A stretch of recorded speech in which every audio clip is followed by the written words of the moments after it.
Many thanks for staying with us on Journalists Hangout here on TVC News. Well, for some months now, Nigerians have endured hardship occasioned by skyrocketing prices of the liquefied natural gas, otherwise called cooking gas. And unfortunately, there is no respite in sight yet. According to LPG marketers, the price of cooking gas may increase to 10,000 naira for the 12.5 cylinder, that's a 12.5 kilogram cylinder by the month of December. Now, this due to reintroduction of import duties on this essential commodity. The Executive Secretary of the National Association of Liquefied Natural Gas Marketers, Basi Essien, urged federal governments to reverse the import charges pending when the country is able to produce majority of the gas consumed in the country. But the tail end of this introduction might just be the basis of this crisis we have on our hands. Paul, talking about the fact that we can only produce 40% of the needed gas, across the country. So this deficit might just be the reason. Or what is your rationale for this crisis on our hands? It's very unfortunate, very, very unfortunate, and lamentable also. You see, an average Nigerian citizen is not asking for too much. He's not asking to be given an SUV by government.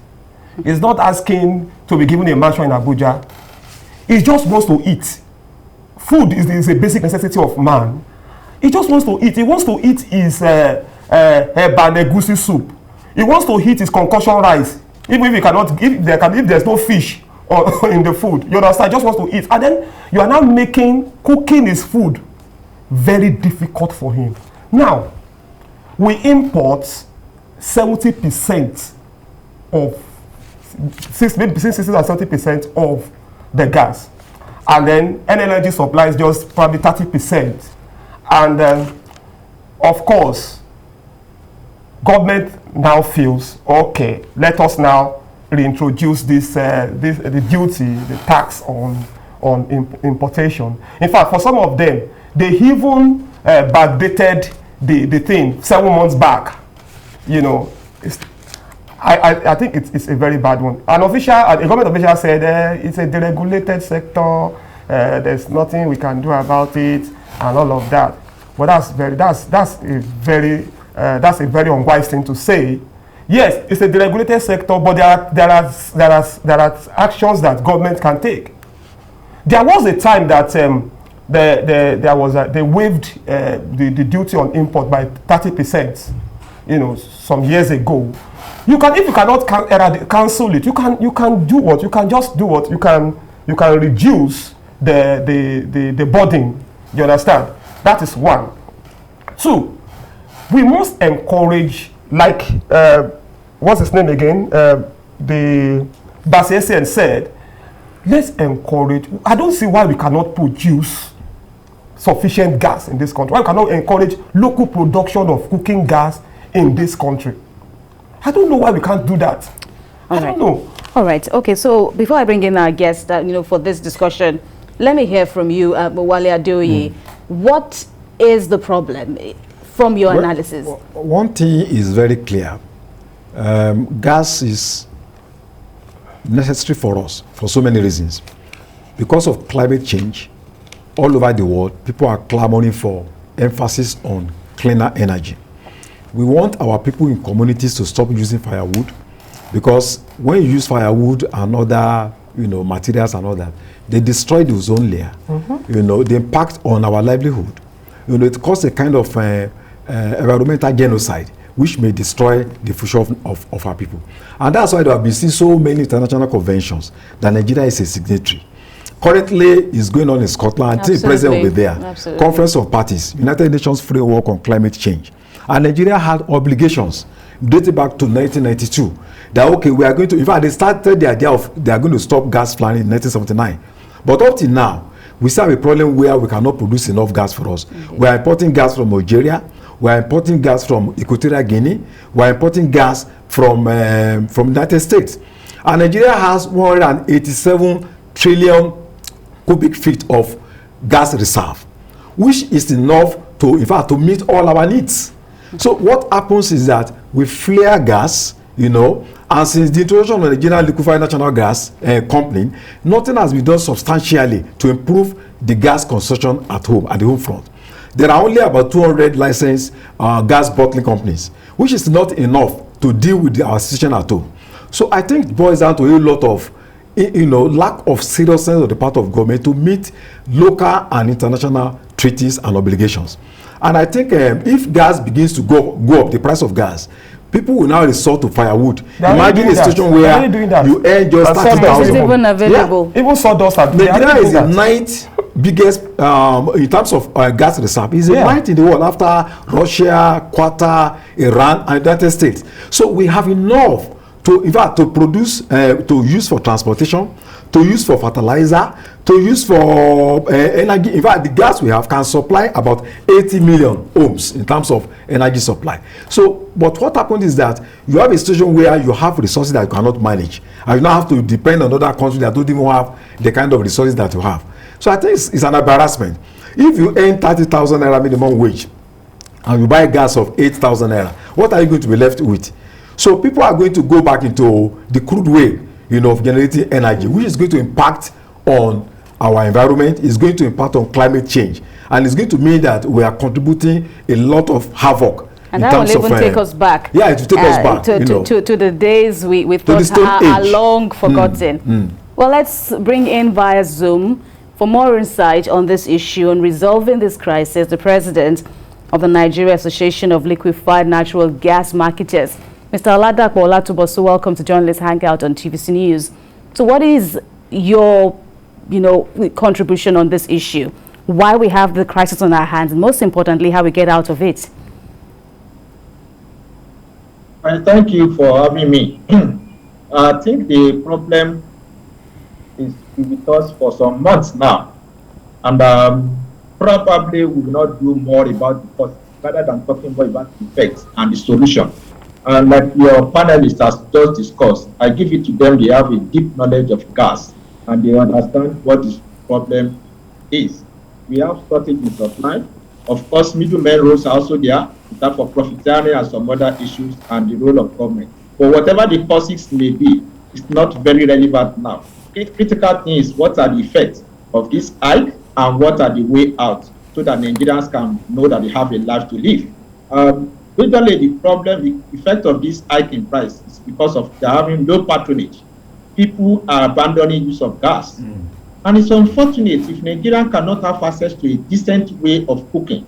So majority of Nigerians are now abandoning it, going to the bush, using sawdust and all the charcoal and some other things that are not healthy and not good for their health. And also these people that have invested, my members that have invested large sum of money to open plants and put infrastructure in place, are facing problems because when there's no patronage, there's no returns, and their business is collapsing. Invariably, and in a few times, this is not, the gas is not taking, we see plant going, gas plant being on sales and some getting closed down.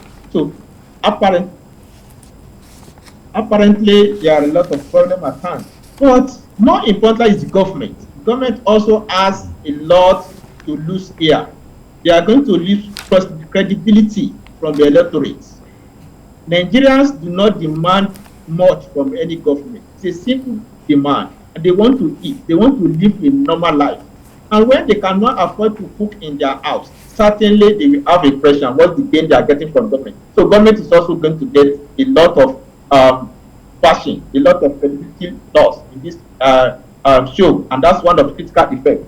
And internationally, the people will be to see us as a laughing stock. What is this problem of this country? They have gas and they cannot afford it. So investor will also not come, because any investor will be driven by the purchasing power of people in that country. Where you produce and people could not buy it, nobody want to come and invest here. So invariably, returns on their investment will be low and will not be encouraging, and we are going to lose employment. So there are a lot of effects of this hike in price.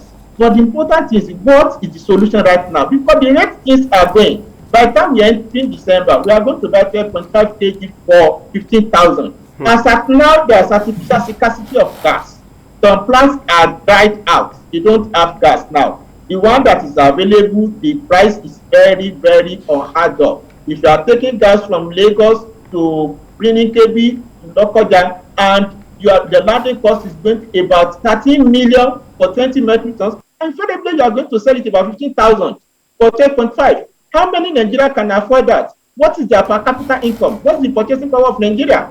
So there is a lot of danger ahead, which we need to call attention of everybody, including the government. And the way out now is for two people to please declare an emergency in LPG industry, and that is the Honorable Minister. He's been doing wonderfully well. He declared this decade as a decade of gas. He's been trying to support the industry. Now he needs to do more and let Nigeria feel that is passionate about development in this country. All right, Mr. Olatubosun, I'm very, very sorry to interrupt you, but let's try and take it one at a time. We've come now to the solutions on ground. For one, your association, is proffering that the federal government reverses the duties or the charges on import duties. So let's try and make sense of that and why you think this might just be the solution to ameliorating the situation. Yes, the rationale behind the introduction of VAT and import duty was to embark on food domestication. But as we've realized that we've not gotten to that stage because there's a shortage of local production. So apparently there's no need for that now. Any form of tax is to discourage some consumption. So the federal government needs to suspend, and the minister needs to get the approval of the federal government, the president of federal government of Nigeria, that the issue of VAT and import duty, all charges relating to importation of that, be suspended. Until the time Nigeria is able to produce sufficiently. By the time we produce sufficiently in this country, there's no point for taking our foreign exchange to other countries to buy. Of course, we need to conserve it and we need to discourage. But we've not gotten to that level now. We must improve on exploration and improve on local production. When the local production gets to the level that can meet us, because the population is growing on a daily basis. Now we are 1,250 metric tons per annum. Nigeria has capacity of being 5 million metric tons. So we must encourage local production very well. It's all NLNG only cannot meet our needs. All the refinery has to work, and private sectors will also produce locally, so that when we now know that stage, we can stop importation. We can now introduce levy. As at now, the federal government need to reverse. They need to announce complete suspension of all charges relating to LPG being imported into the country, because that's the only source, the reliable source now. That is one. And that covers VAT and import duties and other ancillary charges that really driving the price up. So if that is suspended, then the price reduces. It may not go down to normal 3,200, but it reduces significantly because price of gas actually went up internationally. Number two is the forest. Importers are having challenges in accessing foreign exchange to bring gas into the country. Gas is an essential product. Every Nigerian, young, old, and every human being must eat. And the only decent way of cooking is through the LPG. So federal government should not have to rationalize the forest so that there will be allocation of forest to these people that are importing. If they have access to forest, then they won't be pricing it on the back, black and parallel markets. It's the parallel market rate that they are applying now that makes the price to skyrocketing and going up. So we all are aware Nigeria may have challenging forests, but we need to prioritize our needs. If we really want to have food on our table, we must find a way to make sure we create a palliative. So federal government to make forests accessible to the importers. As a palliative. Yes, as palliative. The other one is role of middlemen. I'm happy that the federal government, the president during his speech in October, identified that middlemen accounted for this increase in price of essential products. Government agencies should also see the way to mediate and let the middleman protect them. Don't let it take undue advantage. Because every Nigerian, they take undue advantage, and it's poor man that will suffer for it. And that is why government need to intervene at one time or the other. I'm not calling for price regulation. We are not saying this regulation price may not work, but there must be a occasional interference, like moral suasion, to persuade the middlemen so that they will not take undue advantage and continue to cheat Nigerians. All right. So those are the way. Right. The president of the Nigeria Association of Liquefied Natural Gas Marketers, Oladapo Olatubosun, thank you so much for your insights on this very thorny issue. We hope things will get better when next we come to you for clarifications. Thank you so much. Well done. Thank you. We have more on Journalist Hangout right after the break. Please stay with us.